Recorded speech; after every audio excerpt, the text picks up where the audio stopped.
अस्सलामु अलैकुम वरहमतुल्लाहि वबरकातुहू। जी नाज़रीन, आपका दोस्त मोहम्मद सलमान फ़ारूकी मीडिया सियालकोट से इंतहाई अफसोसनाक ख़बर अभी अभी मिली है कि मौलाना मसूद रहमान उस्मानी साहब रहमतुल्लाह अलैह जो सिपा साहबा के रहनुमा थे, उनको आज यौम सिद्दीक़ अकबर के मौका पर वो जुलूस भी निकाल रहे थे और वहाँ पे अपने माशाल्लाह बयानात भी कर रहे थे। बड़े जोशो खरोश से यौम सिद्दीक़ अकबर मना रहे थे और कुछ दहशत गर्दों ने फायरिंग की उनकी गाड़ी पर और वो अंदर बैठे हुए थे।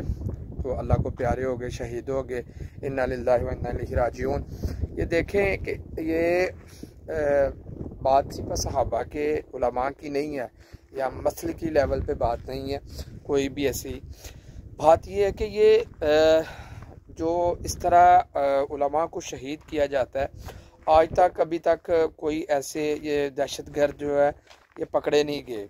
क्यों ऐसे इनके अंदर वो दलेरी आती है और ये दहशतगर्द खुलेआम रोडों के ऊपर उलमा के ऊपर फायरिंग करते हैं। ये पहला वाक़या नहीं है, इससे कबल कई ऐसे वाक़यात हैं कि उलमा को किस तरह शहीद किया गया।